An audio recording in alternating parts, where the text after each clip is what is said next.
So welcome again for our learning week. We are almost at the end. We are the day before the last day, but we have very exciting sessions coming along. And today we are going to have our IoT security session with Paul. So Paul is a Director of Strategy and Innovation at Kigen, and he will tell us about how to apply IoT security to your application and how to enable IoT, open IoT safe for your applications. And Paul will be joined by Thomas. Thomas is a senior embedded engineer at Kigen as well, and he will help you out on your questions regarding the implementation of IoT security and open IoT safe to your application. Thanks, Janset. Yeah, very nice to be here. Let me just make sure that the sharing is working. Can you see my screen right now? Yes, we can see it just fine. Great. Okay. So thank you for the invitation, firstly, to Janset. So yeah, as Janset explained, so my name is Paul Bradley and I'm the Strategy and Innovation Director at Kigen, and I'm based in Marseille in France. So our mission is really to simplify the access to secure connectivity and therefore enable the acceleration of digital transformation, which is leveraging IoT. So obviously for digital transformation to be successful, we need as much data captured from the physical world as possible. And IoT is, of course, continually enabling that. And it's very important to lower the barriers to those who wish to leverage it. So I myself have been in the telecoms arena for around 20 years, having spent 18 of them with Gemalto, now Thales, a year at TM Forum, and now 3 with Kigen, where I oversee the worldwide connectivity partner ecosystem development. And I also manage that directly for Europe, as well as some of our European accounts. And I also lead on strategy and innovation topics, one of which is Open IoT Safe, which I'll talk about later on today. So I'll give you an overview in this session of Kigen and how we're both lowering the barriers to access that secure cellular connectivity. And then I'll speak about Open IoT Safe, which is enabling secure chip-to-cloud connectivity, as well as transaction-based security using a hardware root of trust. And then most of what I'll speak about today is preventative measures in terms of IoT security, because IoT security is such a broad topic that, again, we could talk about many different aspects, but here it's very much the preventative measures we can take in the cellular IoT space in order to be able to ensure that what is needed is baked into the device designs early on, because what's not baked in at the beginning can't be added later when it comes to hardware-based security. Okay. Second. Okay, so firstly, I love to start with the why, how we're changing the world for the better along with our partners. So we have at Kigen an end goal of enabling seamless out-of-the-box connectivity for all devices.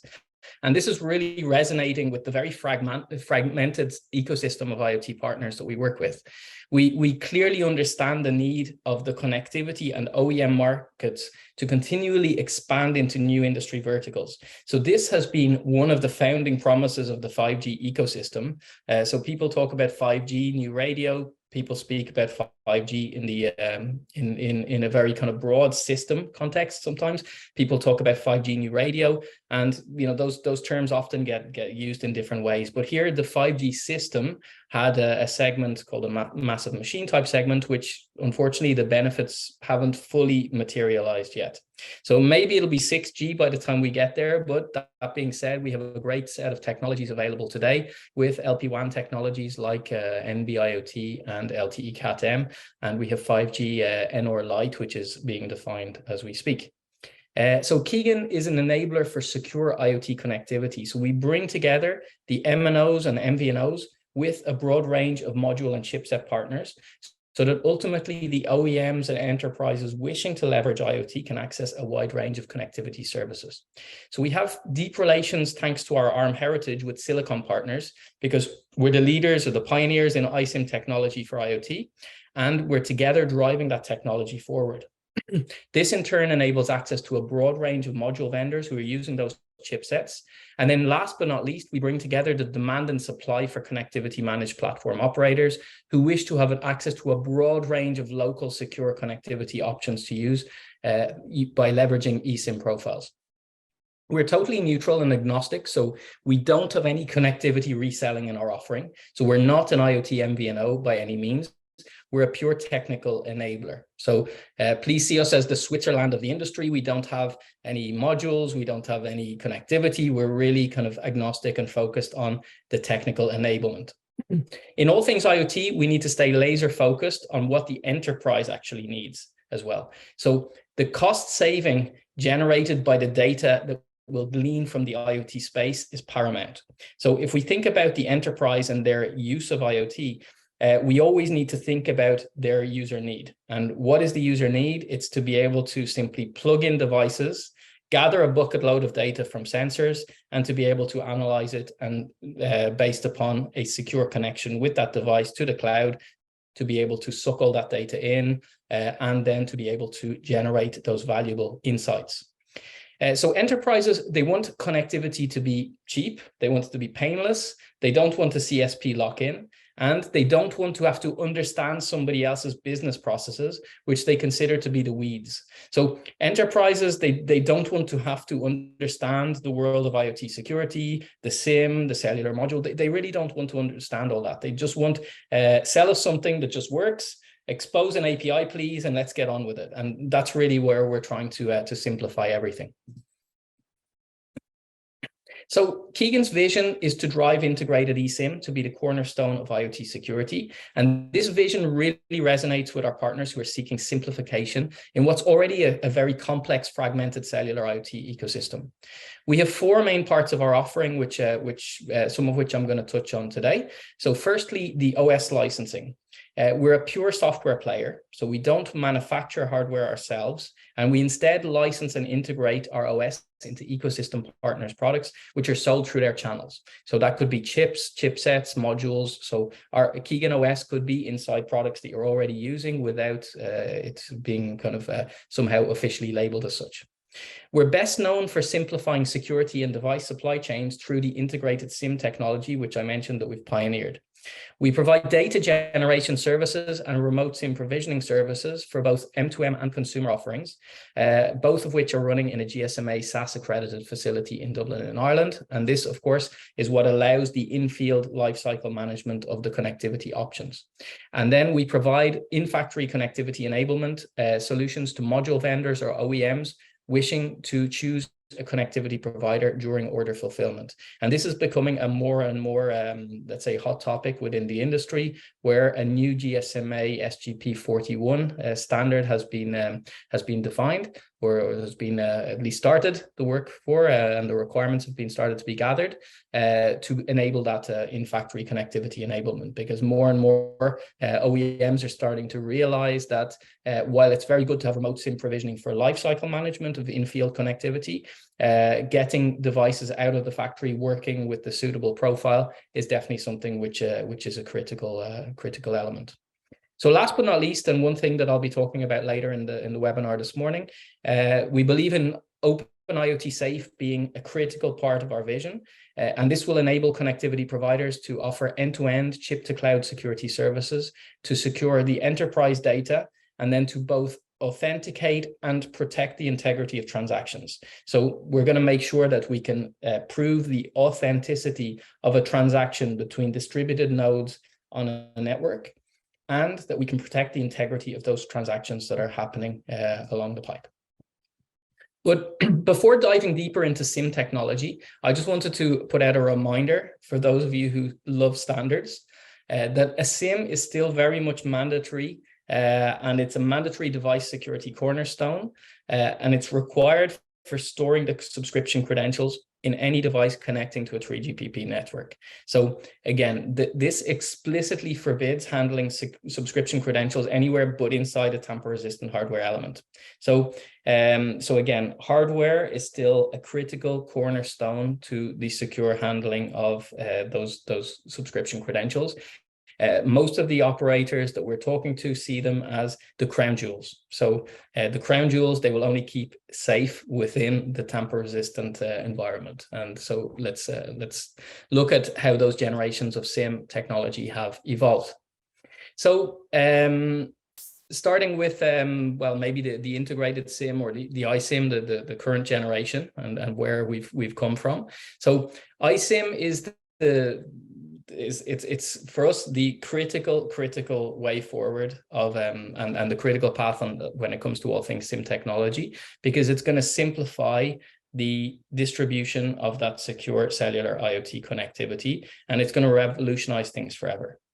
It is also the most sustainable and environmentally friendly SIM ever. So forget recycling plastic, which itself has an impact. Forget shipping UICCs or EUICCs and any associated carbon footprint. This is the real deal. Okay, so anybody who's saying that an EUICC, yes, it's definitely a massive improvement from the removable plastic SIM. So for sure, because there's kind of practically no plastic, and then you only have the carbon footprint of shipping the device from the EUICC manufacturer to the device OEM. So it's already great. However, with integrated SIM, that even disappears and it becomes a virtual enablement. So simply put, it moves the SIM from a separate chip into a dedicated silicon area, which sits alongside the application processor and or the cellular radio on a purpose-built system on chip. So iSIM, its major advantage is reducing the standby power consumption by approximately 70% compared to the multi-chip designs. And this is a real game changer for devices with a lifetime built-in battery. So if you imagine devices like something like a water meter, for example, whereby you have a lifetime built-in battery because they're not connected to any kind of an electricity supply. If you think of devices that are asset trackers, things like that, where there's no let's say battery or no power source that's readily available for a recharge, this is a real game changer. So iSIM in itself is 98% smaller than eSIM. So this reduces the circuit board footprint, and it's also releasing more and more valuable silicon real estate. It provides also 10 times performance enhancements for use cases requiring crypto like IoT Safe, which we're going to explore, or to protect the subscriber identity in 5G networks, where we have to pre-calculate something called a subscriber concealed identity, which is a format. It's almost like a tokenized version of our main IMSI, which is our subscriber identity in cellular networks. So again, it eases the integration. It simplifies logistics for ODMs and device makers because it can support either a classical OS providing a fixed network connection for the lifetime of the device, or it can also support an eSIM OS, which provides the possibility to change networks over the lifetime of the device, or, for example, to manufacture a device with a single SKU and to ship it anywhere in the world, and then connect to the preferred local network after downloading the local appropriate profile. So obviously we have fewer components and a simplified PCB, which helps to reduce manufacturing and logistical costs.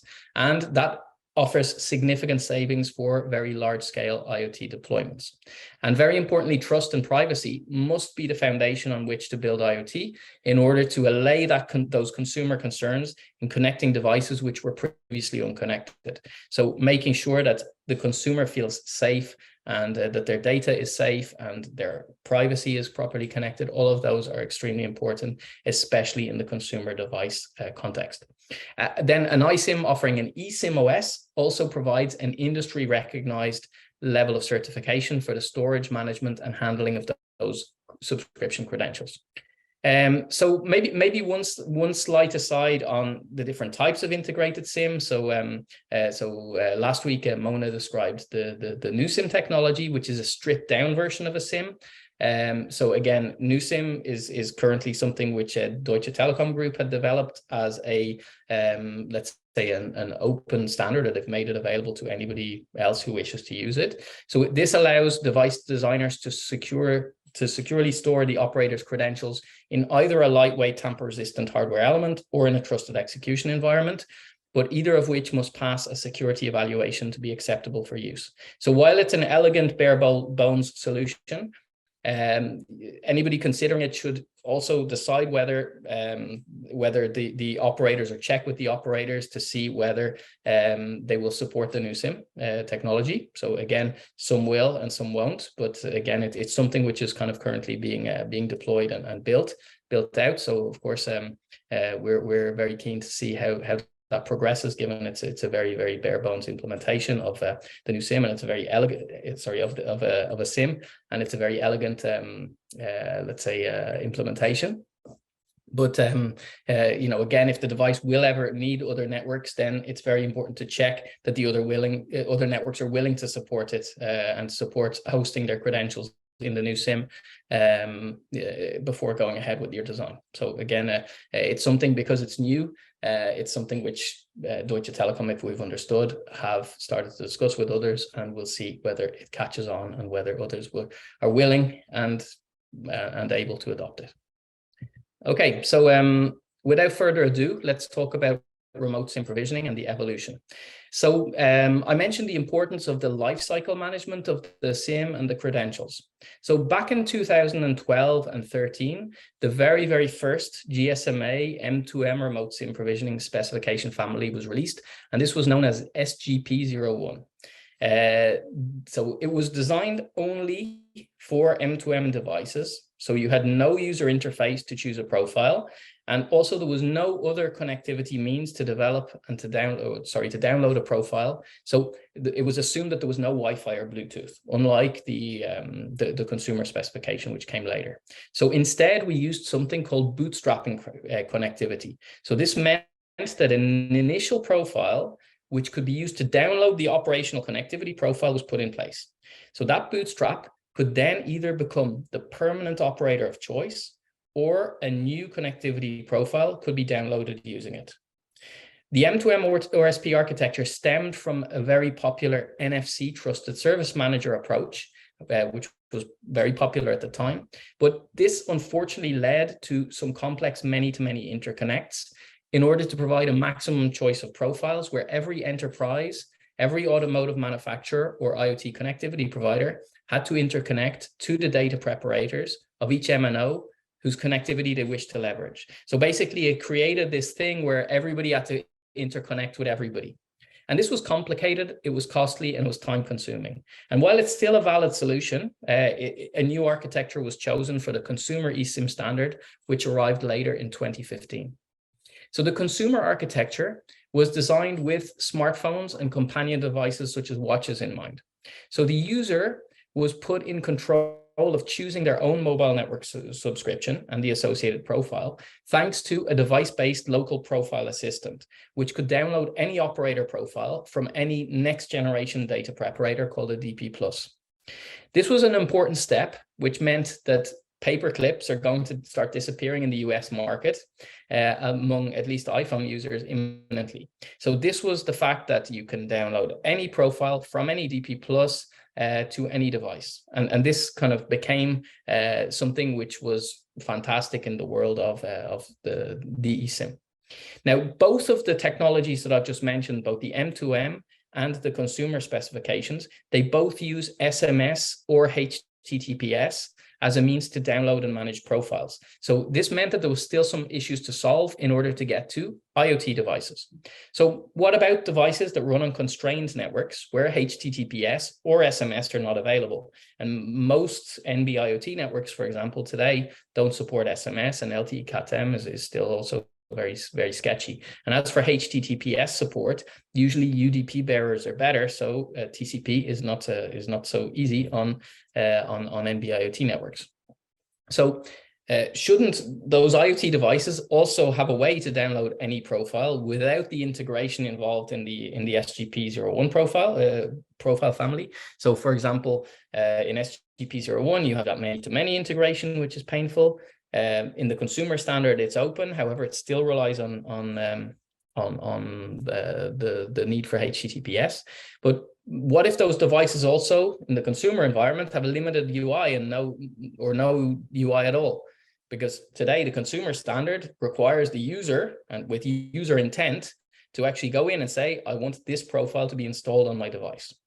So to solve all of these issues, the SGP31 family was introduced. So this is the IoT for eSIM standard, and this solves all of these points. So it ensures that we can use the consumer architecture, meaning that any EUICC can download any profile from any data preparator, but but that we can also make the decision from a cloud-based eSIM IoT remote manager, or EIM for short. So likewise, it removes the dependency on SMS and HTTPS, meaning that we can use other protocols like those based on UDP, such as CoAP with DTLS security. And we believe this is really the next game changer for IoT devices, and that this specification family is going to be due to be completed very soon. So sometime in next year, so probably by March of next year, we should have the technical specification completed. So we already have the requirements document, and that's already published by GSMA. We're currently finishing off the technical specification, and then following that you have test, security, certification, the rest of the specification family. But obviously in Kigen it doesn't stop there. So as I mentioned earlier, we truly believe in the power of just turning something on and it just working. And I mentioned enterprise expectations around just exposing an API and making sure something works. So enterprises and OEMs, they're on a kind of this digital transformation journey that we mentioned. And we believe that tying up the connectivity piece with the end-to-end credentials and transacting piece is of paramount importance to simplification. So one simple, seamless, unified provisioning flow is the end goal. And to reach that point, we need Open IoT Safe, which I'm going to talk about a little bit later on. But before we do that, let's talk about getting objects connected out of the factory. So as I mentioned earlier, the M2M standard requires this bootstrap connection to download its operational profile, and the consumer eSIMs could have a bootstrap, but usually it's optional. And most devices until now haven't had a bootstrap connection, but we see in the latest announcements that some even consumer smartphones are coming preloaded with a bootstrap. So many of those wishing to leverage connectivity, especially in the LPWAN space, don't want to have to rely on RSP technology until later on when devices need to change operator. Why? Because firstly, the battery, you're going to use a certain % of your battery to download a new profile and to communicate that data over the air. And then likewise, when you have a public body who needs to go to public tender every few years, they need to have the capability from being able to change from operator A to operator B. And usually that's down to public regulation. It's not something which is just a nice to have. It's usually kind of mandatory in certain markets to be able to change connectivity provider for your devices. Like this would be particularly relevant in things like utilities. So before that, however, before the in-field swap, they want the initial connectivity operator profile to work out of the box. So Kigen have been paving the way in tailoring in-factory connectivity enablement solutions for many of our OEM partners. So they fear deploying devices into the market without operational connectivity, and they would only swap providers to fulfill those regulatory obligations or for commercial reasons potentially. So the loading of the operational profile can be done directly during the order fulfillment phase. So in richer devices, so OEMs, of course, dream of a single SKU. And here, if you have devices, especially those without a limited lifetime battery, so they would, let's say, have a model where they could put a bootstrap connectivity, then they do a swap. And this works perfectly, especially if you have a device that will have a recharge. Perfect. No need to be thinking of in-factory enablement. You could download a generic bootstrap, the same profile absolutely everywhere, and then secondly, you could put in a swapping mechanism to swap over your device to the operational connectivity profile at that point in time.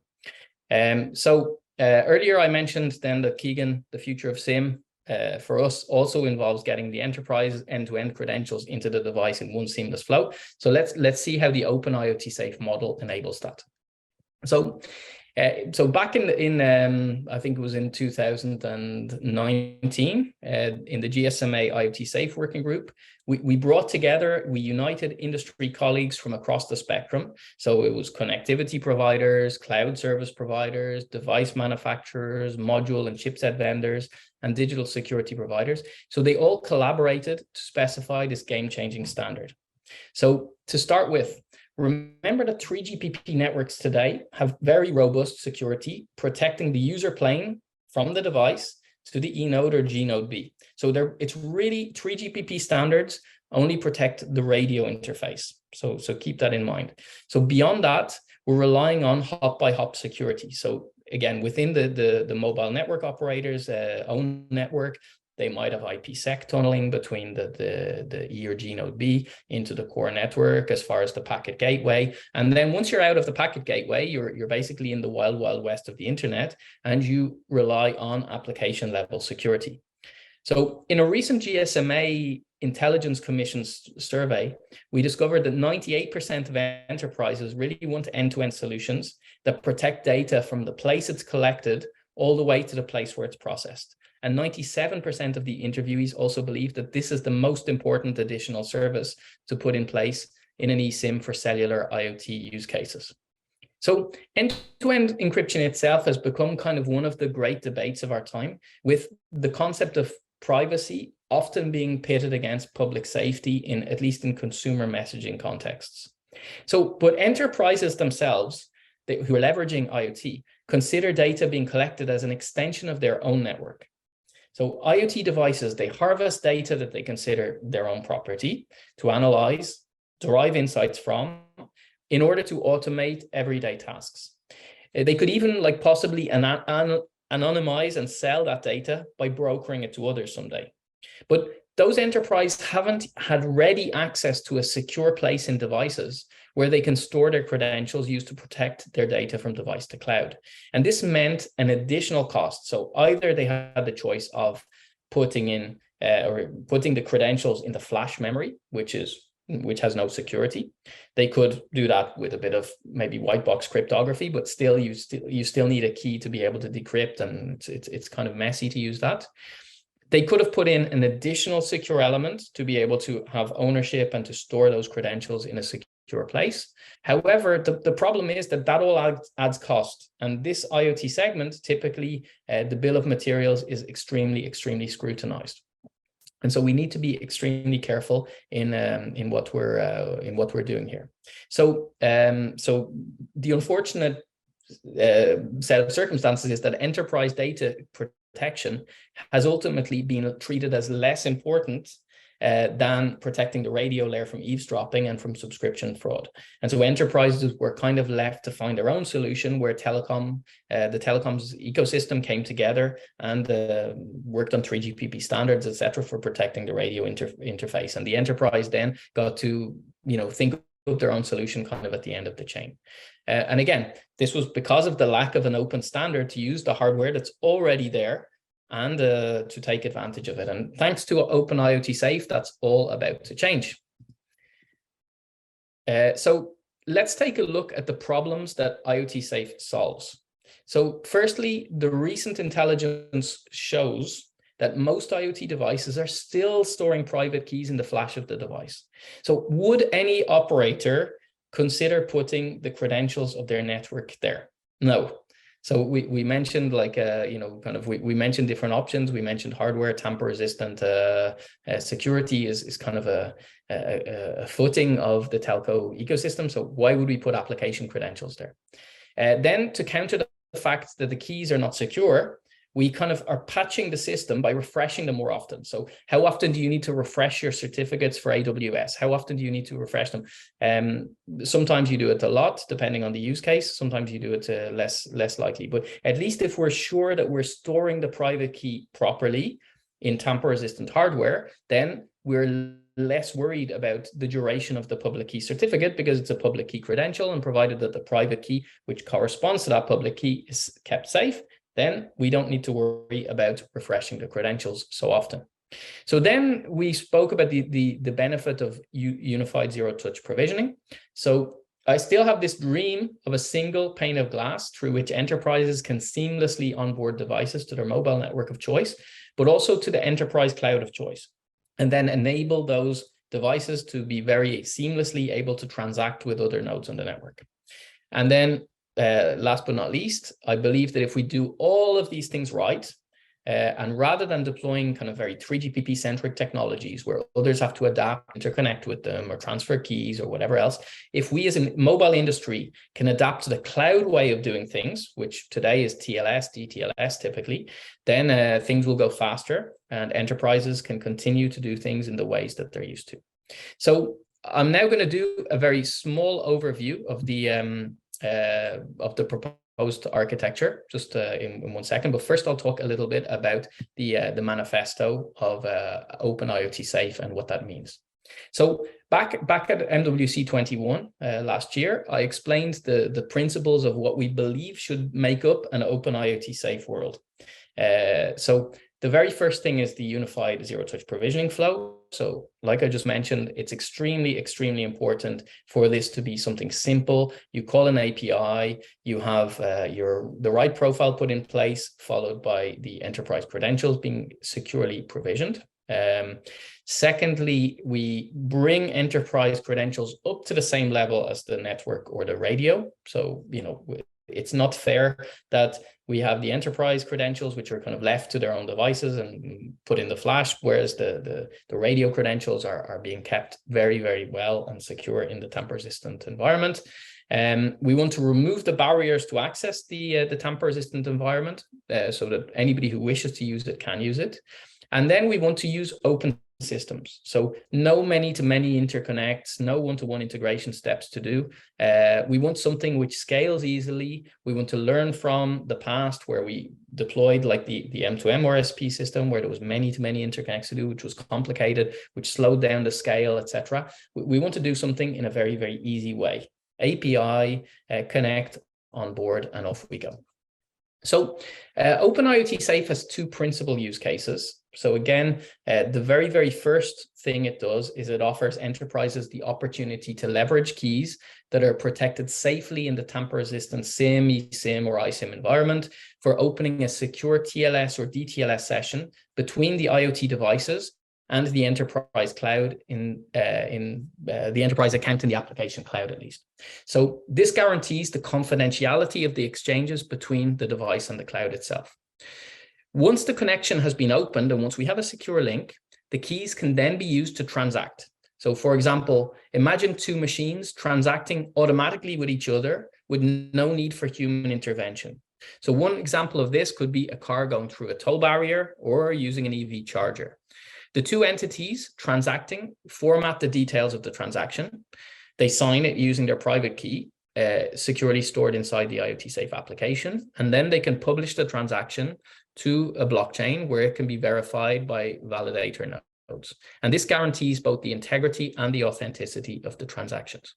So, this, again, making sure that we sign in a secure way is critical to the success of the transaction and the authenticity of said transactions between the distributed nodes on a distributed network, like even an energy grid.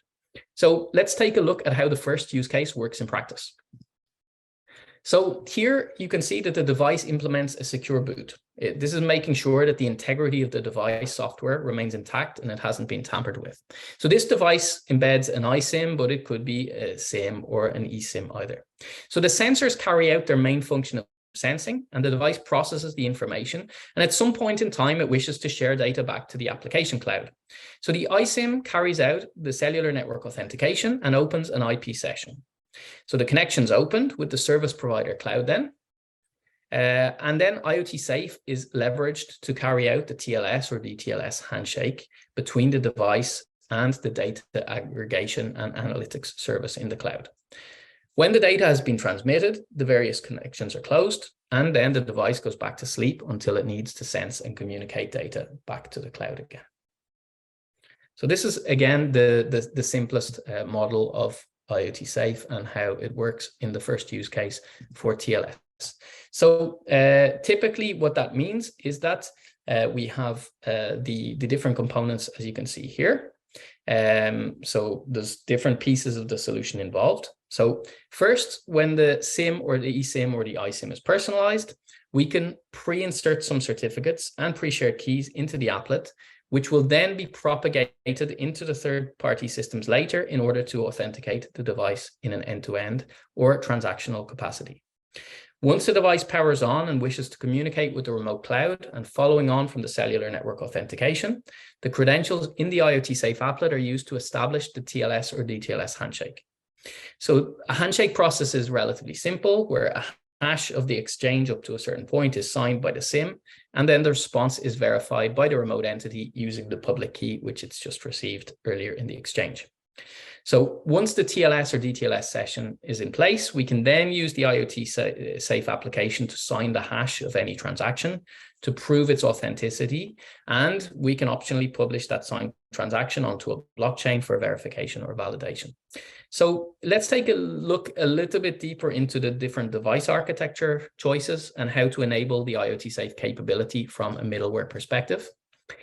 So in the previous diagram, you would have noticed that the TLS stack, which is the application logic used to carry out the TLS handshake, was running on the rich OS as per the right-hand model on the current slide. So some cellular modules have the TLS stack directly integrated, and we're beginning to see the emergence of cellular modules with IoT Safe support baked in. So in the left-hand model, developers will have nothing to do to enable IoT Safe, as the cellular module will directly use the credentials in the SIM or the eSIM or iSIM it has access to in order to put in place the end-to-end security. On the right-hand side, however, there's a driver which is typically required to use the SIM with IoT Safe as a secure element and to enable the TLS handshake. So the driver wraps the commands destined for the SIM in AT commands. So these commands that are exchanged with the SIM are known as APDUs, Application Protocol Data Units. So it's these kind of a very funny looking hexadecimal commands, which are then wrapped in AT commands, which are basically a command telling the cellular module to forward them to the SIM. And it passes them through the cellular modem interface. So Kigen has reference implementations of this for Embed TLS, for Bare SSL, for OpenSSL, which are made available to our partners on demand. And of course, Wolf SSL, which is one of the main commercial TLS stacks, have an out-of-the-box IoT Safe support available in their latest version of their licensed TLS stack. The same code and logic applies to exposing the IoT Safe functions to applications wishing to use the credentials to sign transactions. So again, it's based upon the reference implementations that we provide, which sit under the TLS stack. It's very simple to adapt them to be able to use the same logic and the same channel down to the SIM to be able to sign. So now from so my colleague Hooker from our Copenhagen office has kindly pre-recorded a short video with a demo explaining how IoT Safe based onboarding to AWS IoT Core works using TLS stack. So as we're in a developer-centric session this morning, hopefully you'll enjoy the next few minutes of explanation as to how that works. Hi, my name is Hooker. I'm an embedded software engineer with the Kigen OS team, and I'm one of the developers of the Kigen IoT Safe middleware. Middleware is a C library that allows applications to talk to the applet on the SIM using APDUs, and it also provides plugins to the TLS and crypto libraries. The APDUs are standardized by the GSMA and are freely available. The IoT Safe applet is a secure key store where we can store symmetric keys, asymmetric keys, and files and certificates.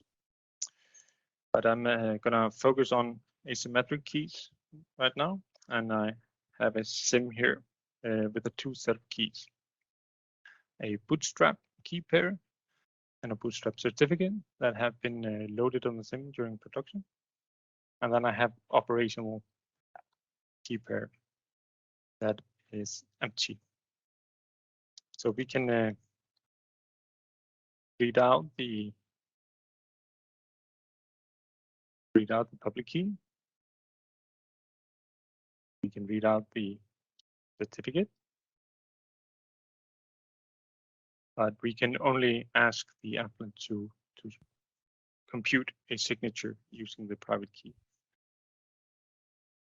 But doing that, we are capable of connecting to a server and mutually authenticating the client using the bootstrap credentials. Now, if we try to read out the operational key, we can see that it is actually empty. So we need to generate a key, and that we can do in the field.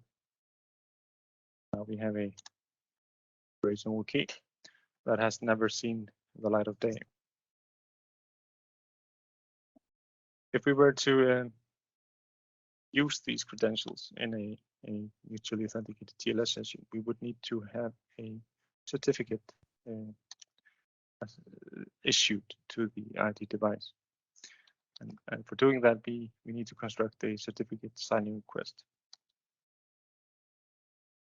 We have a tool for that leverages TLS, and using opaque key references, we can use the existing APIs to construct a CSR.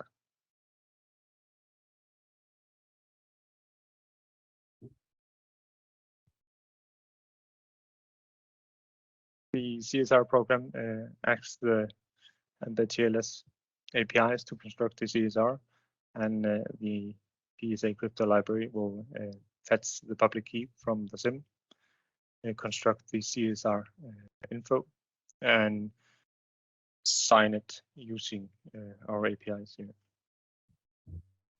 We can inspect the CSR using OpenSSL. And we can see that that the public key in the signing request is the same one as we have just created.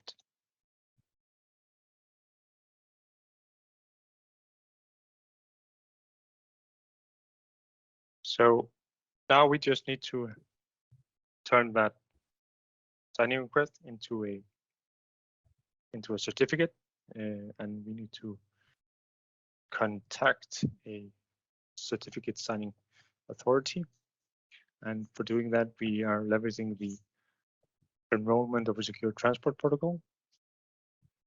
And the idea here is that using the bootstrap credentials, we authenticate the IoT device over a mutually authenticated TLS session.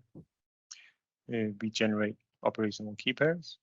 We transmit a CSR request to the Bootstrap server, and the Bootstrap server will reply with a operational certificate. Using the operational certificate, we can then connect to our cloud endpoint and start publishing data. So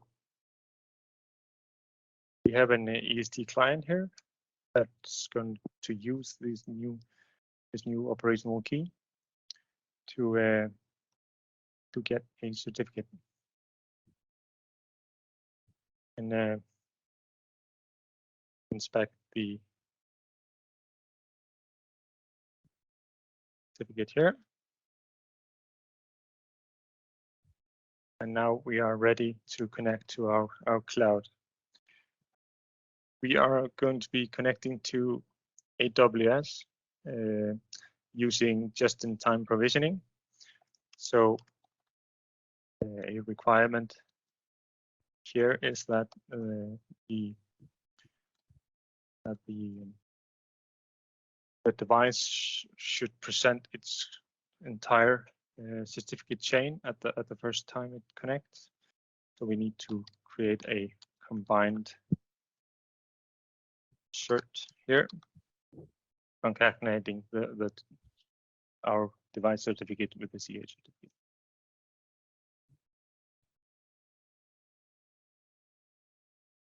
So, and I have a MQTT demo here that will read the certificate from file, but it will use the private key in the SIM. So if we look at my AWS console here, I have no things present, but I can, as soon as I try to connect, an automatic registration process will start.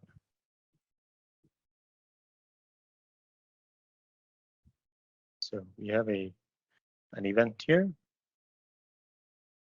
and our device has started publishing "Hello World."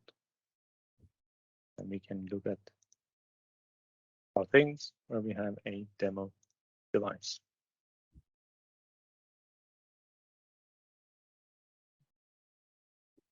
So that's it for me. Thank you for listening.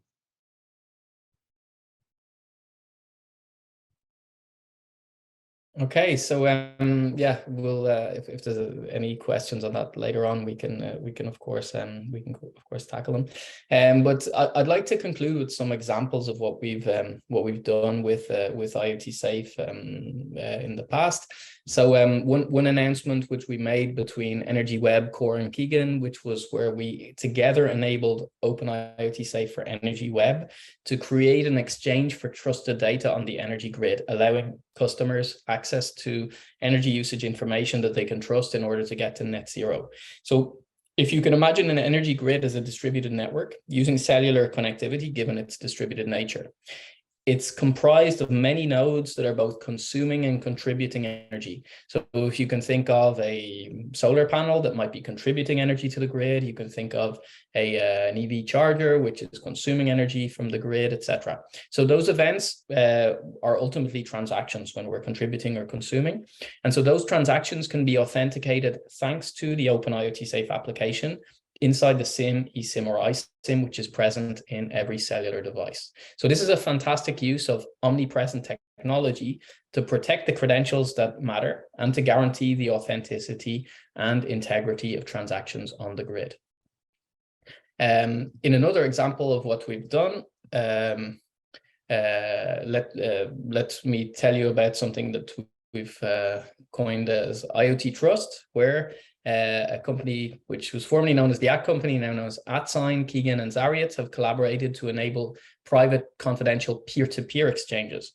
So let's imagine that in this particular use case, you want to share information from your smartwatch with both your doctor and your personal trainer. So each of those kind of those users' devices would have an @sign, which is kind of like an email address or a phone number for secure peer-to-peer exchanges.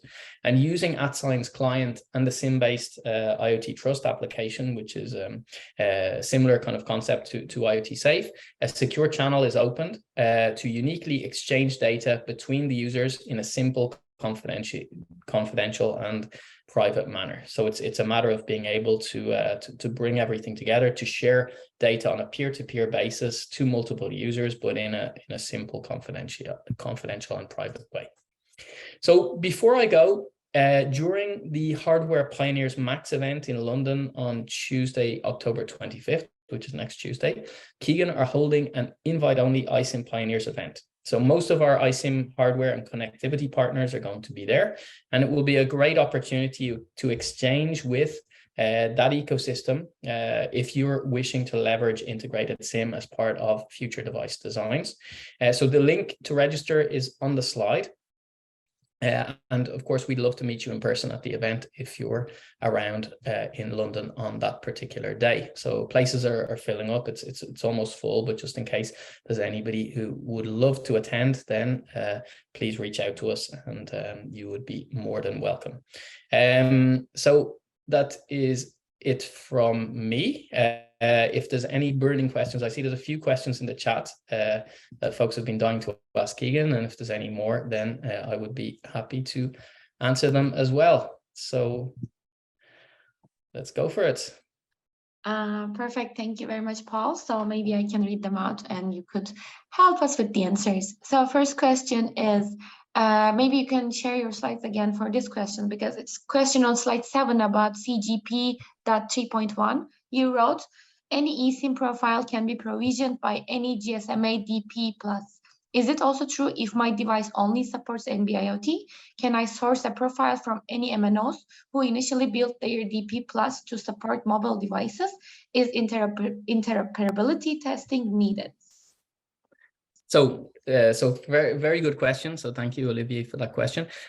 So yes, indeed, the SGP31 goal is that you have actually something that sits between the DP Plus and the EU-ICC itself. So what we've done in SGP31 is that you have the DP Plus, whose interfaces currently aren't changing to the best of my knowledge. Then you have a block that's in the middle, which is called the eSIM IoT Remote Manager, so the EIM. And what it's doing is it's actually connecting to the DP Plus over HTTPS, and then it's transcoding the commands between itself and the device. And so there, for example, it can use CoAP with DTLS to be able to let's say bring the profile down to the EU-ICC, which in itself has a kind of thin layer called the IPA, the IoT Profile Assistant, which is a little bit like the local profile assistant, or the LPA, which is the user interface, remote profile management layers, UI layers, discovery service layers, etc., in the consumer specification. So in fact, everything's been adapted, and you have this eSIM IoT Remote Manager, which is actually doing some transcoding in the middle. Is there multiple questions? So can I source a profile from any MNOs who initially built their DP Plus? Yeah. So today that's true. Is interoperability testing needed? Of course. So just a quick statement on the timeline of SGP31 as well. So at the moment, we've built the requirements document and published it. So now the next step, which is currently ongoing, is the 32 document, which is the technical implementation. And in fairness, the 31 was it was requirements, but some of the requirements were still quite loose. So the 32 is the technical specification, again, due to be completed in March of next year. But again, I've rarely known a GSMA specification to arrive 100% on time. So let's see whether it arrives in March. But then it'll probably be the end of the year before the test, certification, security, all of the full family of SGP31 documents are completed. So let's say that's end of 2023. And probably then it would be indeed somewhere during that phase of security and certification tests. Once the test specifications are done, etc., it would probably be the right time to do some interoperability testing. But there it would probably be interoperability testing between the EIM and the DP Plus, and then between the EIM and the various IPAs. So we need to test all of the different interfaces that have been implemented. Thank you very much, Paul. Next, there are a couple of following questions. So first question is, with the eSIM, could we expect global cellular connectivity out of the box? So could we? We could. So in fact, with the iSIM, so you have two different ways. So firstly, iSIM is already available in today's SGP01 and 21. So it's already a standard to be able to use the existing remote SIM provisioning, but in a let's say in a standard way, we can already use iSIM as a form factor. The difficulty with iSIM today is that most of the iSIM supporting chipsets are LPWAN, and LPWAN has a dependency on the standard that I just spoke about, the SGP31. So with iSIM, firstly, you can already do in-factory connectivity provisioning, and over the air, you could use iSIM in any device which supports either the consumer or the M2M standard.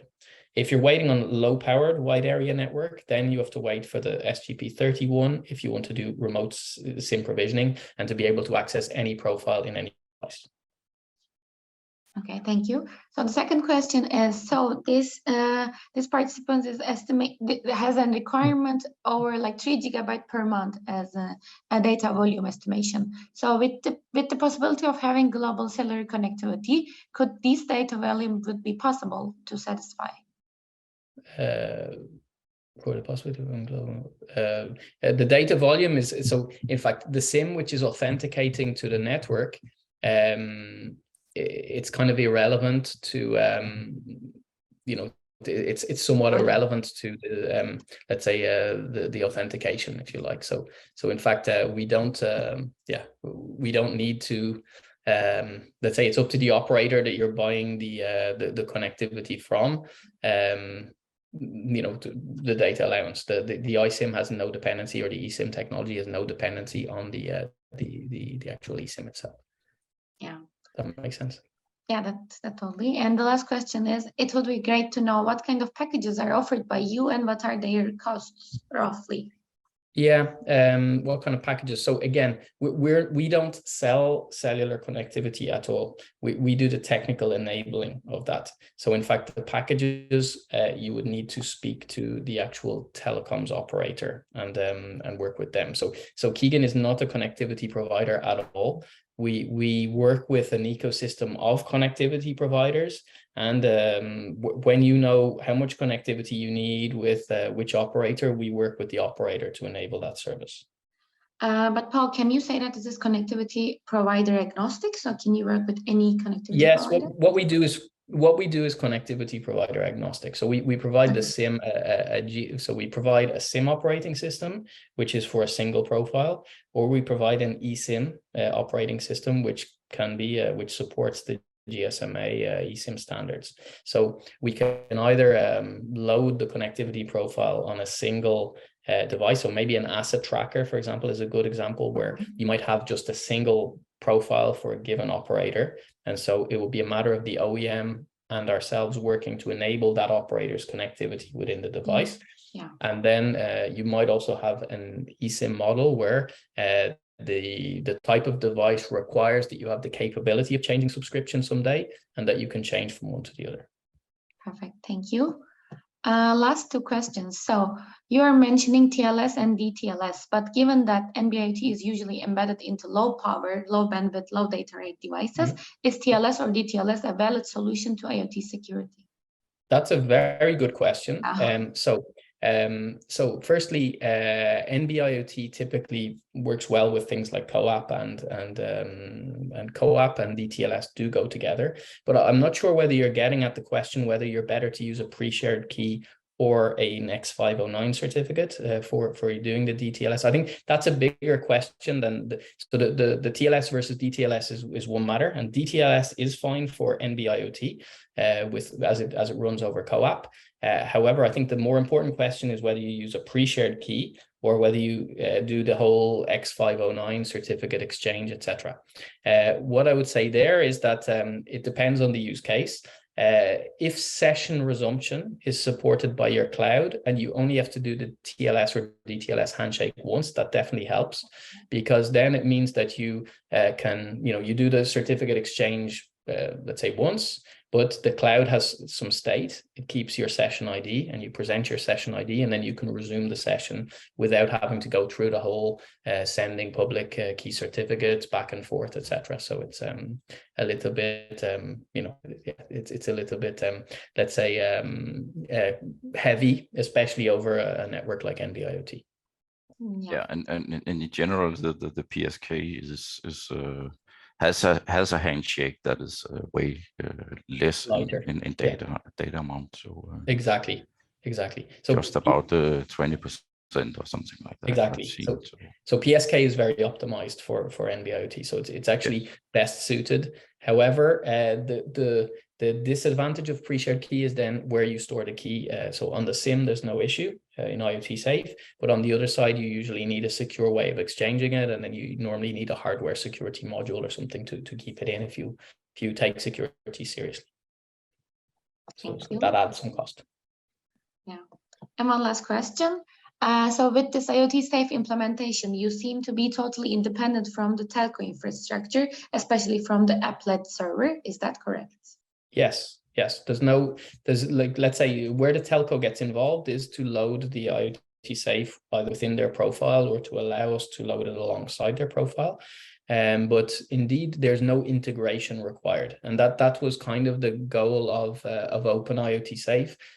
There's no need to do many-to-many integrations. So we try to keep it agnostic. Now, we do have an OTA-based IoT Safe as well. So we have two different versions of IoT Safe. We have the open IoT Safe, which is the one which doesn't require integration with telco networks because it's using the IETF standard called enrollment over secure transport, where you can ask the device to generate a key pair, send a CSR, etc. So the device itself builds the CSR request, the certificate signing request, to be able to put in place the credentials. And this indeed doesn't require any telco integration or infrastructure.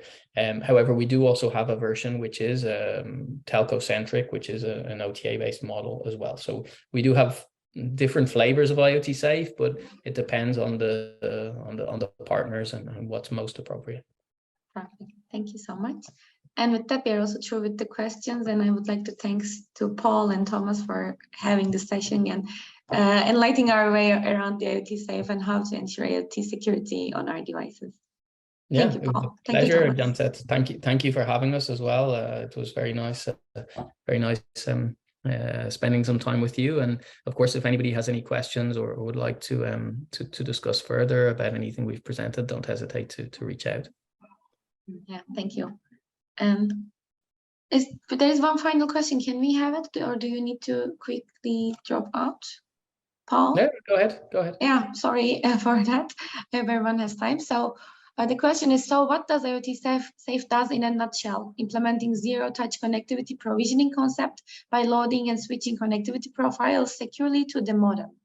Or maybe so you have in one fact, line what IoT Safe does in a nutshell is to protect the credentials that are used for either the access to the enterprise cloud or to be able to transact on the grid, on a distributed network inside the tamper-resistant hardware.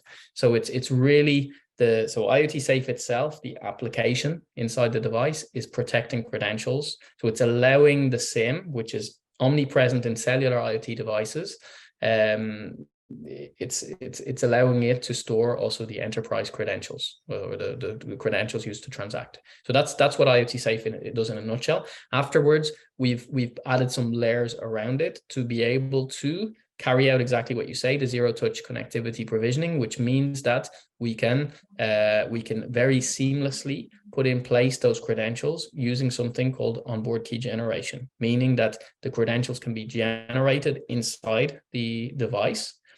Those credentials are never seen, they never see the light of day. They're generated within the secure tamper-resistant environment. Only the public part of the credential is sent back for signing in as part of a certificate, and then the certificate is returned to the device. But again, the onboard key generation is extremely, extremely important, for what we're doing. Yeah. Thank you very much. And yeah, with that, I would like to complete the session, and I hope to see everyone in the afternoon when we have the IoT Antenna session. And thanks again, Paul and Thomas, for joining this session. Yeah, thanks, Janset. You're welcome. Take Bye, care. everyone. All the Take best. care. Thank you. Bye. Bye.